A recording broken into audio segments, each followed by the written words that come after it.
Let's just go for it. Like, Ooh, like doo-doo-doo. no rehearsal.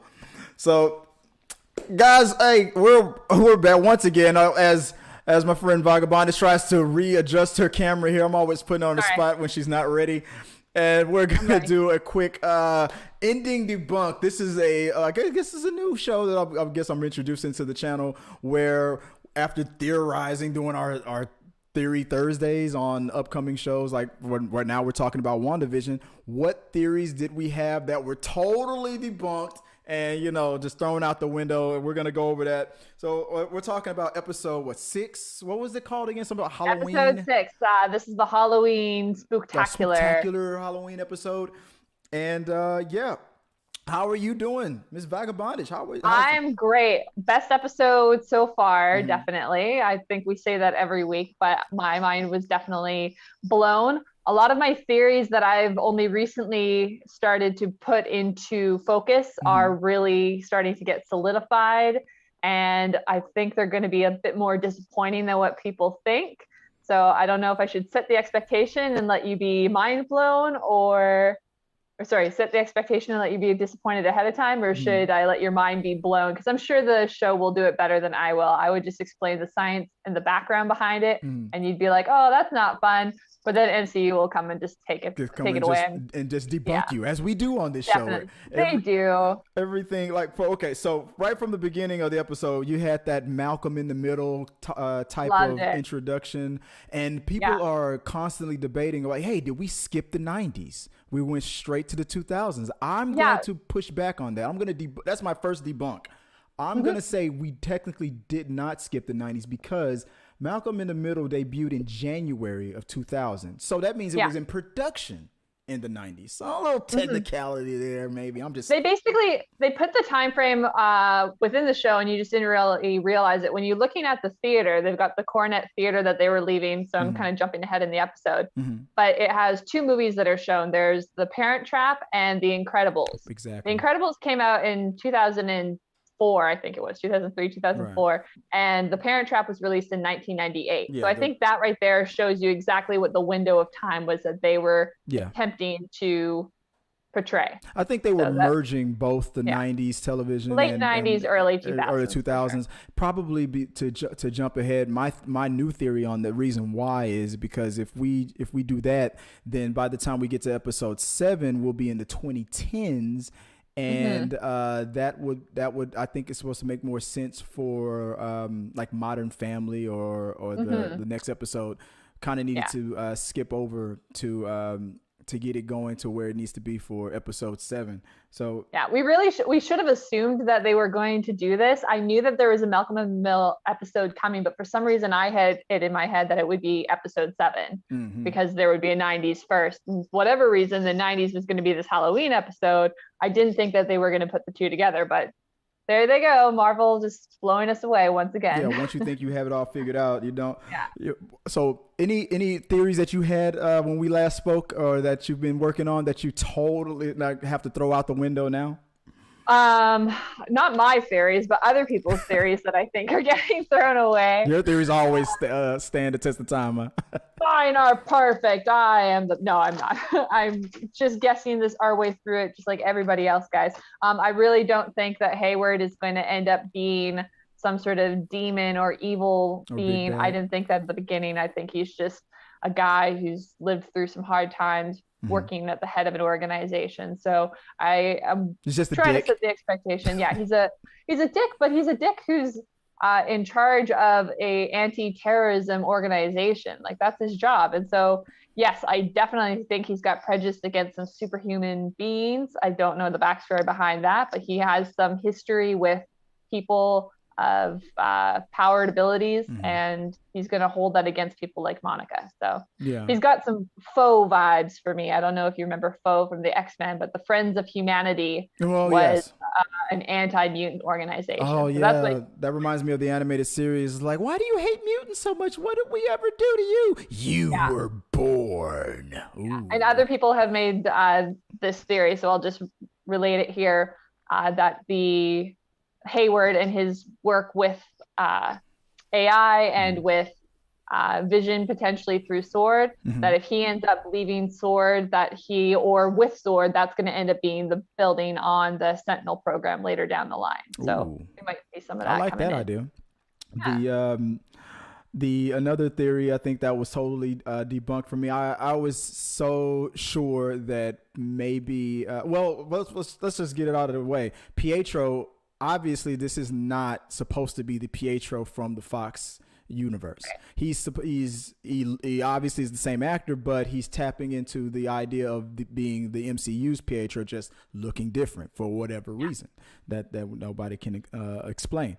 So that throws I feel like that throws the whole introduction for mutants, for me, whatever the Hex is doing. I feel like that throws the idea of that this being the building blocks for mutants. I think that throws that out the window for me personally. Perfect. I'm glad you agree. You feel like that was debunked too? Yeah, I think we even wrote it down too, that was one of the theories that I was on the opposite side of. I don't think that mutants are going to be showing up in this show, but more people are actually sort of doubling down on that theory because of the way the end of the episode goes with Wanda expanding the Hex. People think that it's going to awaken the X gene or some sort of genetic mutation within them, and that it's going to be rewriting their atomic principles.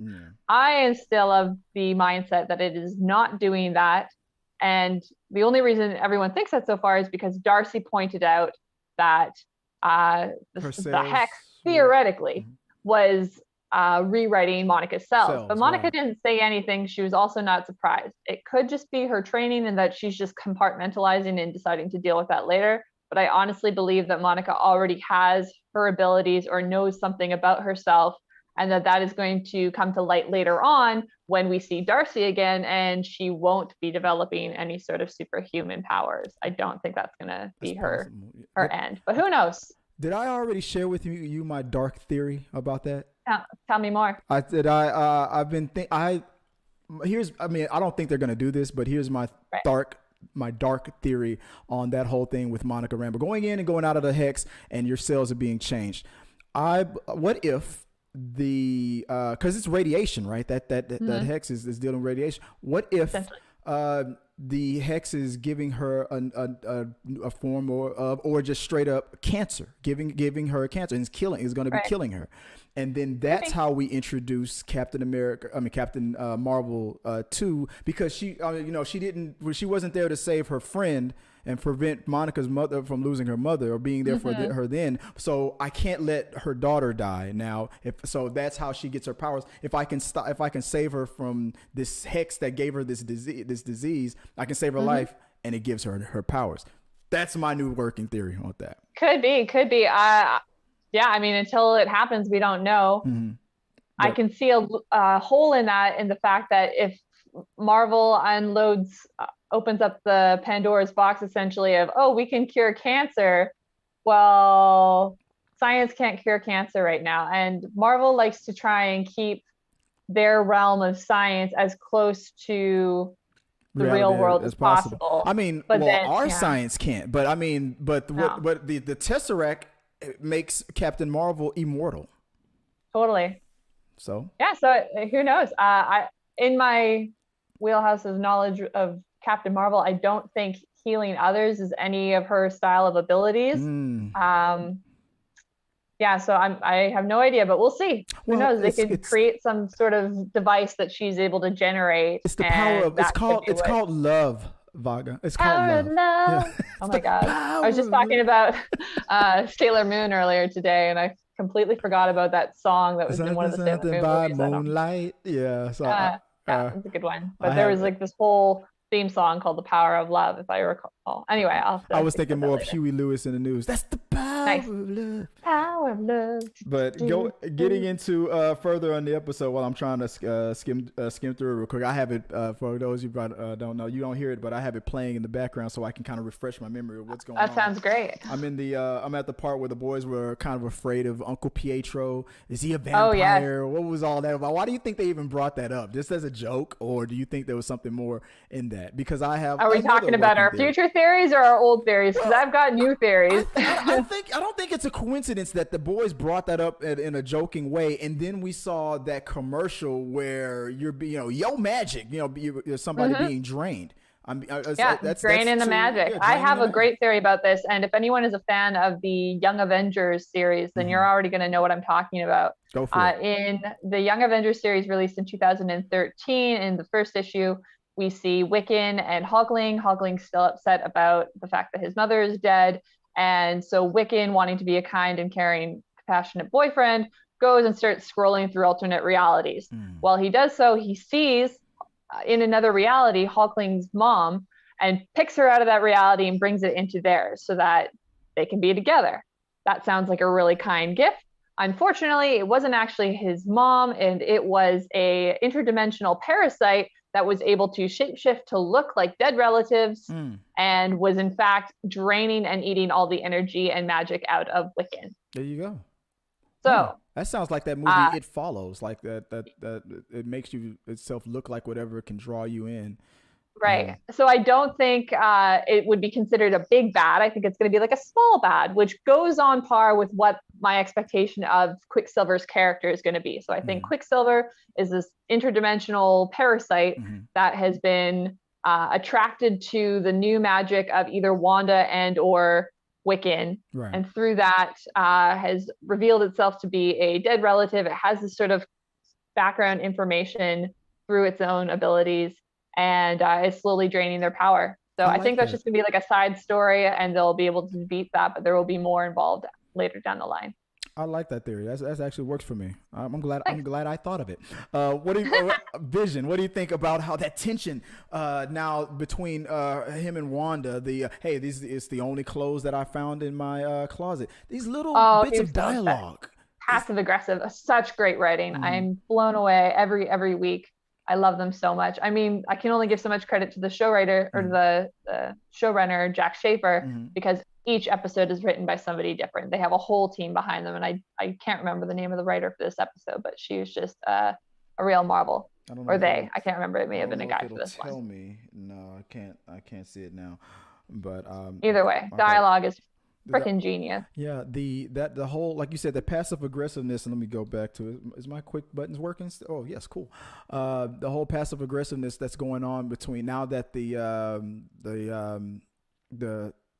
what's it called? It's been the curtain has been kind of dropped. It's no longer Vision is they've had that sort of argument at the end of episode 5, right before Pietro showed up. How great was Vision that argument cutting through the credits? How great was that? Like, nope, we're gonna finish this argument.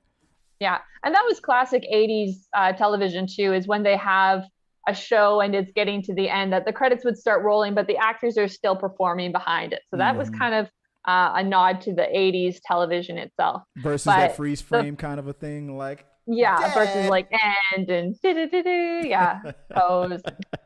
So things kept going on, and sometimes they would break character, sometimes the actors would laugh. It all depended on how the filming went that day.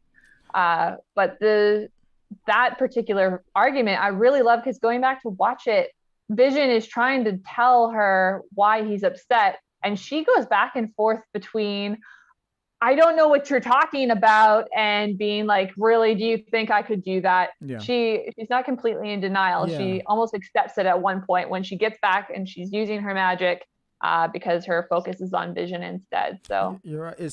I'm leaning a little more towards your not split personality, but something in that time frame of multiple Wandas living within one space. In one vessel, I think we talked about that last time.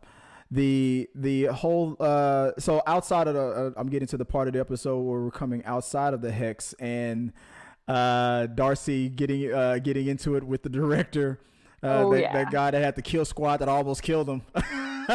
Moment that was one of the best lines she's ever had. That the whole thing where director I'm sorry, what's his name? Heyman? Now I'm forgetting it too. Hayward. The way he needed to, that was such a dick move. The way he needed to insult Monica at the last second, and then go, not only am I gonna throw this earth shattering, our friendship is destroyed insult at you. then I'm going to tell security to get you out of here after I say it. It was such, I'm sorry. I'm sorry to be so blunt. Bitch move on his part. It was total bitch move. I'm trying to think of it, imagining what Hayward is going through too. So I can understand his motivation behind all of a sudden a switch, because he was playing nice with Monica. He was letting her kind of tag along. He was keeping her in the dark, but between that and him insulting her flat out and kicking her out of the base, it seemed like a real switch reaction. And the major change was one, Monica asserted herself towards Wanda, saying, I am an ally.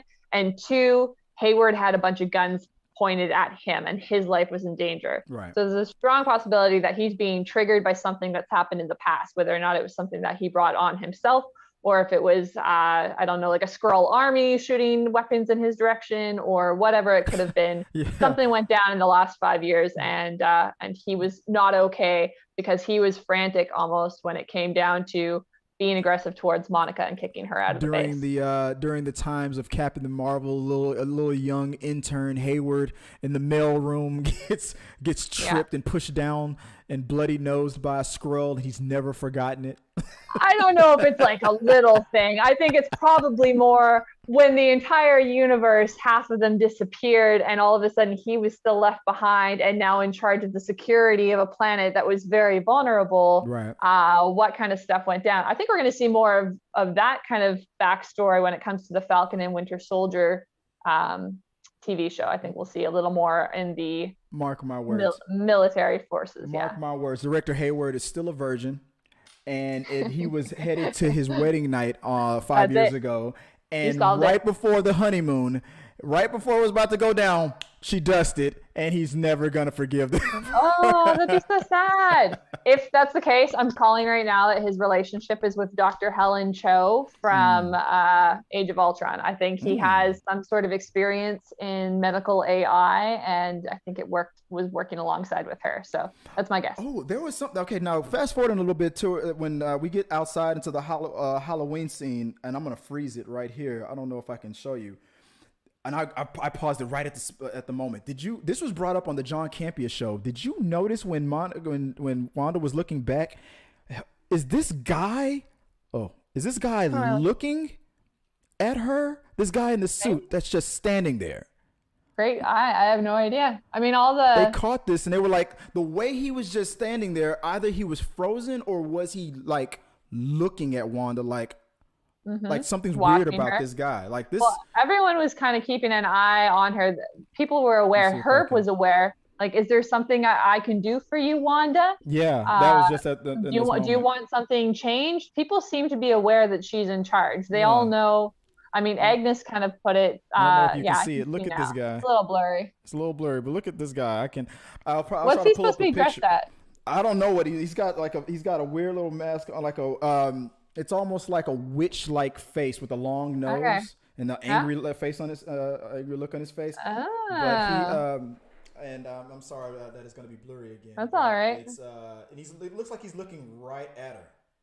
Like the whole time he's just standing. Even if I played it right now, he would. Everybody else around him is moving. I mean, the theory is that everybody outside the perimeter is frozen a little bit, but everybody close to Wanda is moving around. He's just standing still, looking at her.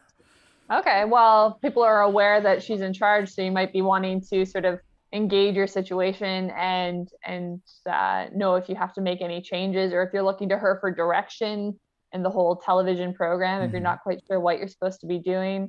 It could be as simple as an extra decided to look at the camera, Starbucks like coffee cup. I hope that Game of Thrones. Accidents happen, what was it in Mandalorian with the extra there? They had to paint him out eventually, so you can't go back and watch him now, but Twitter really caught that one in a big way, that there was a guy in one of the episodes, you can just see half of his body and his watch kind of sticking out from one of the backgrounds when they came shooting down their laser guns. He's got to sign up with his Twitter handle. Follow me at bigmikeDaddy.com.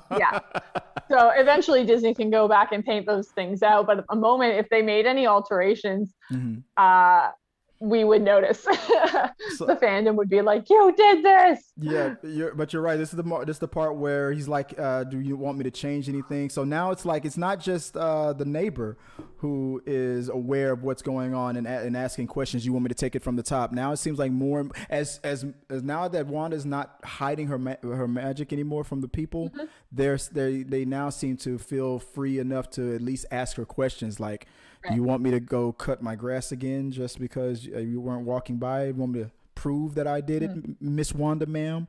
Like it's very weird. It's kind of mind blowing how that's. I like that you pointed that guy out. I'm gonna have to think about it a little more and look at it. But from what you're just showing me here, he's behind Wanda as well. She's not looking at him. He's just looking at her. He's right? looking at her, exactly. So Whovians or Doctor Who fans would remember this character. There's these angels basically that when you were looking at them, they wouldn't move. But the second you blinked or anything, they would respond differently. That is a callback to something that we see in science, which is within the theory of probability and the chaos theory, that matter reacts differently when you're observing it.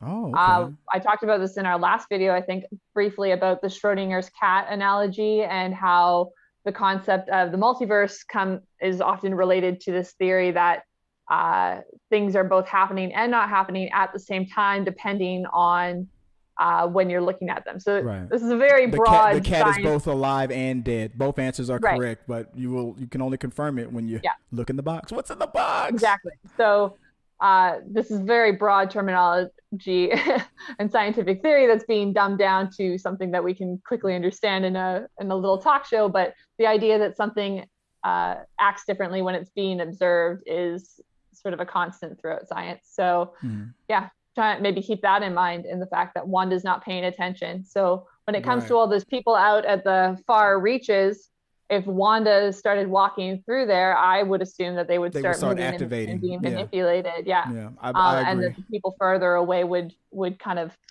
process down. But the question is whether or not that has to do with processing power, like a computer that can only focus on doing so many things at once. Is it energy conservation, or is Wanda, in fact, the one who is draining the energy from them and using that to redistribute that energy into creating this force field around her? I think that makes sense. That would explain why she needed to expand, and she gathered more souls. Yeah, she gathered more people, so there'll be the ability to kind of shut them down, which is why she would be able to expand because she was taking people at the same time. Yeah, because everyone keeps asking, well, why didn't she just expand like 5 feet to get visions? Like, well, that's a lot of energy to expand that much further. She needs the additional input. So I always assumed that she didn't 100% know if Vision, how far Vision was outside of the hex, so she just doubled down and was like, let me go about 100 miles just to make sure I get him. And totally. But he was only 5 feet away. And it could be as easy as being like, you know what, these people have bugged me twice now. I'm just going to solve the problem all in one foul swoop and get rid of them now. Yeah, this will fix it. Little quick. I wasn't gonna, because she did warn them. Leave me alone. I won't do anything more. Okay, you did something else. All right, now. Well, Vision technically was the one who did it, but but Mama Wanda was not happy with that. Now, okay, so Vision now heading out toward. Okay, what's the neighbor's name? Agnes. Agnes. We saw that whole thing. I'm 50-50 on that whole thing with Agnes. Either she was, because Wanda was allowing her free will to kind of come out. There's no way in the world if she knows the town as well as she pretends to know it, that she got lost. I think she was trying to leave. Now that, because remember they said she won't even allow us to think about leaving, but Agnes was giving her free will a little bit. So I think she tried to make a run for it and then got her battery drained. And I have 2 points on that. One, was she being allowed to have sort of thought and free will, as you put it, or was that something that she was granting herself, possibly by means of like a magical amulet, in the form of her pendant that we see every show? So that's one thought. Number two, this is less noticed, but I saw it last night after my third rewatch. Agnes is not wearing her pendant in the car. It's missing. She had a pendant on the first couple of episodes? She's had a pendant in absolutely every episode. It's been like the number one key marker for why people are guessing she's Agatha Harkness, because in the comic books, she always had this pendant at her collar. In the show, she's been wearing it in different degrees with her clothing, but she's always had it on. Even in the 80s outfit where she had her big crazy hair, I'm pretty sure it was her earring on her left-hand side. So yeah, it's always been there. You saw it when she was there holding in this episode, and it wasn't there in all of this episode. So whether or not she was faking it or she just couldn't save herself anymore, the only thing that's really changed since and why she might be trying to escape Wanda's little hex there could be the fact that Pietro has arrived. And if Pietro ends up being, as I suspect, some interdimensional magical parasite, then sounds to me like a good reason to try and skip town. I think that it's also possible that, that everybody knows that or feels in their gut that Agatha is, she could be a victim, but she's more than what meets the eye. The Transformers reference there. Yeah. But maybe she could be another, maybe there's more than one a witch or a witch-like person. Because maybe Wanda isn't technically a witch, but her powers mimic it perfectly. So Herb could be one. I would love if Herb ends up being a magical being as well, and that's why he's a little more cognizant of what's going on around Wanda and trying to decide. I mean, the Salem 7. This could be where the Salem 7 started. The little town of Westview could have been where they were hanging out. The Salem 7 were all descendants of Agatha. So Agatha had Nicholas Scratch, and then he kind of got together some of his random siblings. They all look totally different. So some of them are like I don't know. They all just look completely different. So yeah, anything's possible. Yeah, anything is possible. We have somebody in the live chat saying, Joe Ryan saying there, my day is coming. Is Jean Grey involved? ? There were 4 Scarlet Witches created. So are we dealing with? Joe, I'm gonna tell you right. I don't believe that we're gonna get any legit like X-Men characters yet. I think that Quicksilver is just to throw us off from something else. If the person who's pretending to be Quicksilver isn't like I predicted, a sword agent who's undercover, and what debunked that theory was because he had powers. I feel like if he was a sword agent undercover pretending to be your brother just to investigate, he wouldn't have had powers unless the hex would have granted it. You say you're a Quicksilver, we'll give you Quicksilver's powers because you're saying you're Quicksilver. I don't think that would have happened. I think he wouldn't have had any powers at all, and that would have pissed Wanda off. Like, you're lying to me. But he has powers, so I don't think it's Pietro from Fox, and I don't think he's a sword agent anymore. I think it is supposed to look like X-Men from the other reality, which is where this interdimensional parasite would have been able to be like, this is who you're talking about, right? We're headed to the multiverse of madness. I think whoever this big bad is either from these multiverses or can see these multiverses and needs Wanda to tap into these things. And he's like, I can pull something or a lookalike from these multiverses, but I need one or all these other witches' magic to make it happen, make it real, or something like that. That's where I'm at right now. I'm at the part of the episode where Wanda and Pietro are sitting down talking. I guess after the whole "what happened to your accent" conversation, and you're testing me situation. What a great way to put the conversation back on Wanda, so she stops being distracted. Everything Pietro said was a throw off. What the hell was up with that? What are your thoughts? Because he was being interrogated, and rather than be questioned, he was a very clever way of being able to put the attention back on Wanda. It's like, I mean, you can question me whatever you want, but why are you doing this? You're obviously missing something. How did you do this? Whatever. And it makes Wanda think, and then she gets distracted. She gets distracted. He's like, well, look, what did that look over there? And then she just totally gets it. It happened each and every time. And now I just saw the moment where she saw him as his, dead or shot up, and she's kind of freaking out. He's like, are you okay? He's so smooth.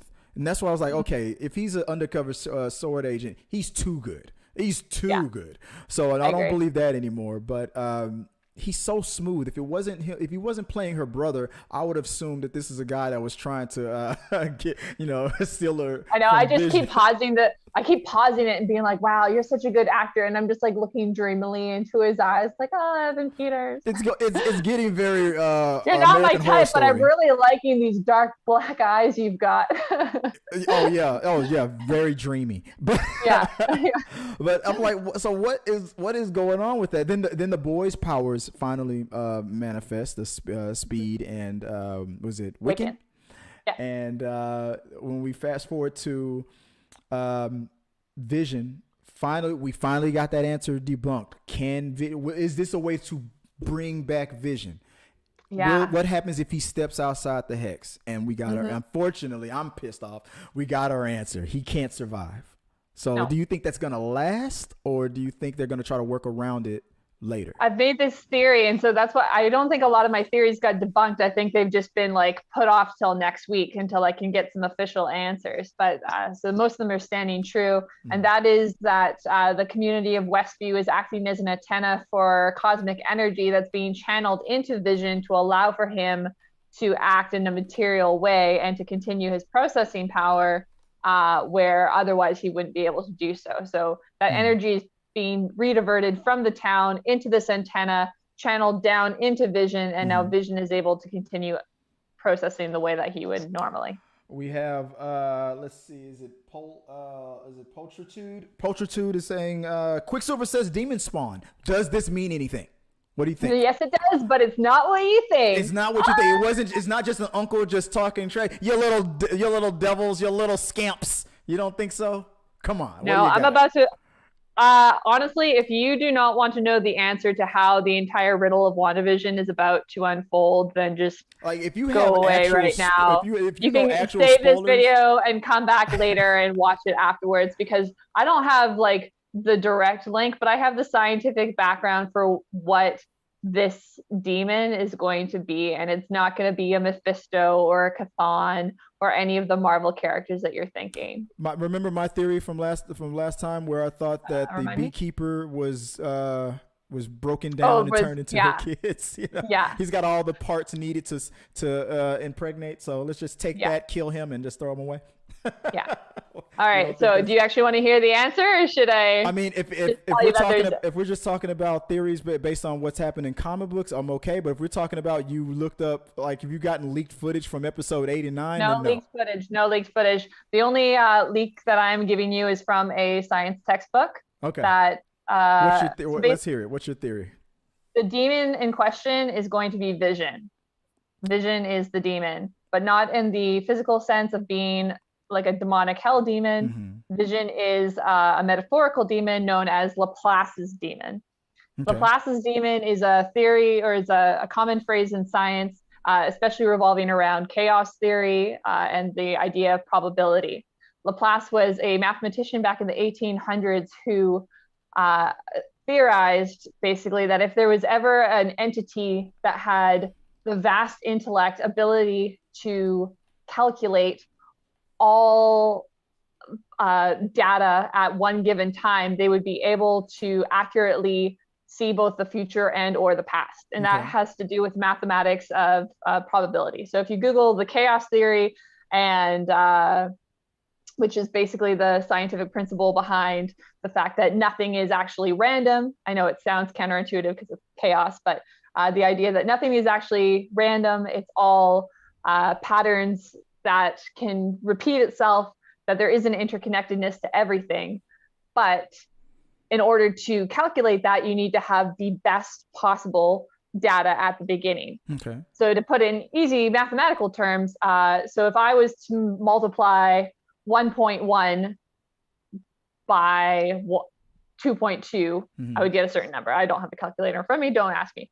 But if I was to calculate 1.1583742 by 2.842132, then you would find a very different number. So the point is that the more accurate data that you have at the beginning is going to affect the output at the end. Right.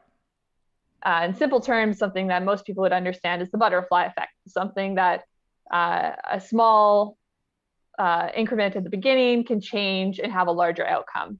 the classic idiom is that a butterfly can flap its wings in Brazil and create a tornado in Texas. Exactly. So why over here? Why? Come on.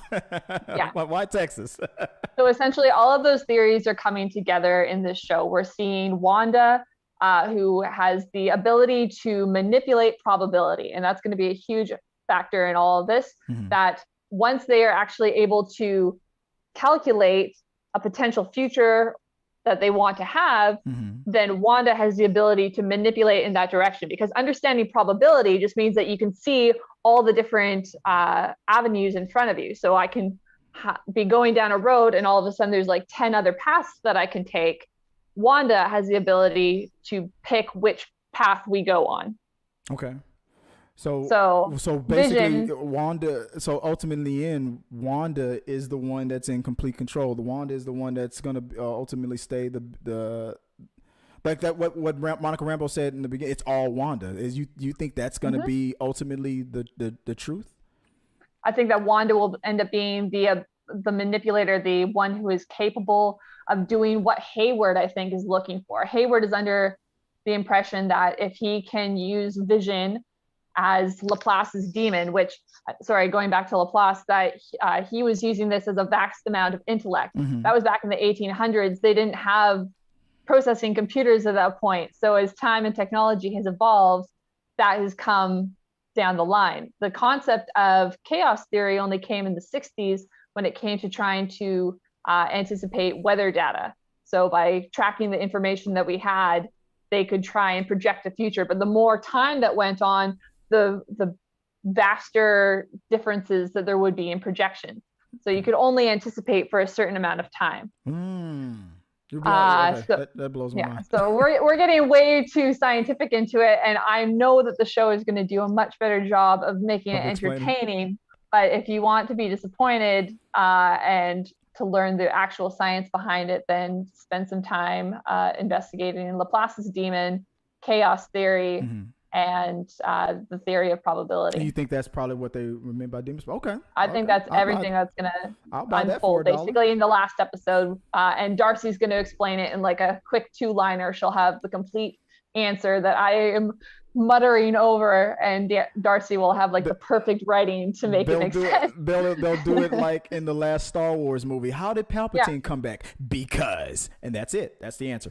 But so now we're getting to the part where the face off with the Vision getting sucked back into the hex, Wanda expanding the hex, and we have is it Darcy was handcuffed to the car? Yeah, Darcy. And she didn't want to get. I mean, that line, I knew she was screwed when she's like, "Really, dude?" The second she got handcuffed to the car, I knew. I didn't know if whether the hex was going to expand, the car was going to roll in neutral or something. I didn't know, but I felt like, oh God, you're stuck now, and watch that guy's going to leave you. And then the second, I'm looking forward to it too. You're looking because. Sorry, continue. The theory is about what she's going to be when she's in the hex. What do you think? Right. Well, we're going into a modern family time set, so who knows really? I mean, lots of people are hoping that there might be like a Two Broke Girls referencing, because that was kind of in the same era. And that's why I think they skipped the 2000s, because Two Broke Girls debuted in the 2010s. That might be why we needed to skip a decade, because we didn't really skip the decade either. The 90s was brought into the 80s episode. So the 70s episode was kind of like the 60s episode was like late 60s, early 70s. We're kind of like always on the blended precipice of the decade. Yeah. So now we're in like half decades. So now we were just the 90s and 2000s. Now it'll be the 2000s, 2010. Exactly, and that might be the end of it. We might see some before we start going into the crazy movie sequences. I think we're gonna get like a full length movie almost. I think that it was with the other episodes, it was usually based on 1, maybe 2, maybe 3 shows, and I think this time next on episode 7, I think it'll be, the rules may be based on maybe 1 or 2 shows, but references to multiple other shows are going to be heavier in episode 7. Two Broke Girls, what other TV shows in the 2010s? I was trying to think of what I would have seen in that. time. Like the OC was big in my my 2000s. TV shows that have been on other streaming networks, or maybe cable shows, like what you said, the OC. Gilmore Girls was the 90s. That wouldn't be that. Yeah, they were the 90s, early 2000s. So we've already kind of gone past that whole WB section. I don't know that we'll see them necessarily. Maybe. Matt Shackman worked on Always Sunny in Philadelphia. Always Sunny in Philadelphia. We might see some extra. Modern Family, maybe. Yeah. That would be interesting. Definitely Modern Family. I think that's like the big one that the director has actually said specifically. Well, there will be some. In the trailer, we saw Wanda sitting on a chair and looking at the camera. It was like, that's, kind of making a little joke, and that felt like a what do you call that, mockumentary kind of a. Yeah, the way that they always did in The Office. Yes, and Office. That's the other one. Parks and Recreation. Mm-hmm. Yeah, the way that they kind of take a little side note and tell the camera what's been going on. I didn't really watch Modern Family. I can't remember if that was part of their storyline. I think I did watch Parks and Recs, and I caught up to The Office. I caught up to those recently, so I'm hoping that's what's brought up. I think at the very least it would be a mischaracter, not an insult. It would just be an unjust if we didn't get her at least working in a restaurant in a similar Two Broke Girls outfit, because I think that they and I'm watching it right now. Now she's getting sucked into the vortex. I think that they kind of hinted to that's what's probably going to happen, because of the fact that she was about to curse when she was being brought in, and her character on that show was very, very potty mouth, even though it was on primetime on TV, but she didn't hold back. So I'm hoping if they're already making like these meta references to Kick-Ass and like other dimensions that these people have been in for other movies, then I think we could definitely expect to see some Broke Girls situation. Oh my God, I was so like titillated when they said Kick-Ass. I was like, are you fucking kidding me? I didn't catch it at first. I knew it and I still didn't catch it. I was so into the show, I didn't think about it until afterwards. Oh, I'm a huge Kick-Ass fan. I've actually just finished, well, I didn't finish it, somebody made it for me because it's out of latex, but I have a full body Hit Girl latex cosplay that I'm about to reveal in the near future here. You heard it, and I'm like, yes, this is perfect. People will actually remember who Kick-Ass is. That was perfect. I've always wanted a Hit Girl movie, but that never happened. I was actually, because of Kick-Ass 2, that it's not going to happen. We'll talk about it some other show maybe, but what do you way that it ended with Chloe and Aaron kissing there, Chloe didn't really care for the way that the direction the show was going, so she decided that she won't be doing a Kick-Ass 3, but oh well. And then the show ended with the hex expanding, everybody getting sucked into the hex, and the sword agents were turned into mostly clowns because that's how she looked. You're a bunch of clowns to me. But we're heading towards Monica Rambeau's friend. Let's go. Okay, let's theorize. Oh yeah. Who do you think? Let's end the show with this real quick. Who do you think is gonna be? You still on Hank McCoy? I would like it to be Hank McCoy, but I've actually been brought over to the idea that it could be someone like the Blue Marvel. I can't remember his real name right now, but he's a comic book character that has a lot of association with Monica. They were romantically involved at one point. Is he an astrophysicist? He's super techie in that regard, so it could definitely be someone like that. I'm thinking Blue Marvel these days. Go, and you guys that are watching, if you're watching on the live chat, and if you are still watching, please hit the like button. It really helps us out. I appreciate you guys that are watching us on this. I've also put in the community tab, I put 4 options. So if you guys want to go vote on who you think the mystery astrophysicist scientist will be, or if what you thought wasn't listed, write in who you think it is. Like, I didn't think of Blue Marvel. Here's the people that I thought of. I put Hank McCoy, Reed Richards. Damn it, I had a third. I can't remember my third one. Last week we said Riri Williams. Wow, I can't talk today. Who was Ironheart, I think. And she is another super techie character that we are going to be seeing later down the line. But this episode, Monica said, "That's my guy." That's a he. Our way back into the hexes here. So Let me see. Whoever she's going to meet is going to be her guy, theoretically. So far I've got about 21 votes in for Reed Richards. There's Hank McCoy. I have just a scroll. And then my fourth option is Rocket Raccoon. Rocket Raccoon. What do you think? Oh, what do you think? Did I just blow your mind? Yeah, except that he's not there. He's not even on Earth right now. He's up with the Guardians of the Galaxy. So I don't know if it would be Rocket Raccoon. And she put it. I mean, he wasn't snapped. Thor: Love and Thunder. So he wasn't. But you know what ruins that theory? He wasn't snapped, and she was. How would she know Rocket Raccoon? Yeah, she wouldn't know Rocket Raccoon. Damn it! How the hell did I just debunk myself in real time? Anyway, debunk. It happens, but that's okay. I just love Rocket Raccoon. Whenever I wear my hair like this, I think that I'm Rocket Raccoon. I just love my little ears. Rogue Rocket Raccoon. Yeah, Rogue. The triple R, the Rogue Rocket Raccoon. Any other theories that you want to throw our way before we sign off? That's all I've got at the moment. I mean, I think I hit the nail on the head there with the whole chaos theory and Laplace's demon, which I think is going to be a big surprise and confusion to everyone else. But I'm happy to be disappointed. So I'm not actually putting money on anything. I like to play the game. So I think the science background is going to come in more than we're expecting. Everyone's kind of looking. You have to remember that the entire theme of this show so far has been misdirection. It talked about it in the magic show at the beginning, that everything is an illusion. They brought in Jimmy Woo, who was all about learning up close magic in the act of misdirection. And I don't think that was a coincidence. I think everything is connected, and we're going to see the chaos theory unfold. Real quick, guys, I appreciate we got Vaga Bondage here. I appreciate you once again helping me out. Let everybody out there know where they can find you online.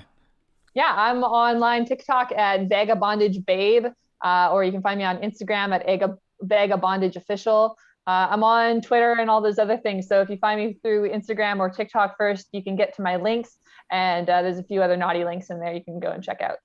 Ooh, all right. Well, guys, you can find me always. I'm always being naughty right here on this channel.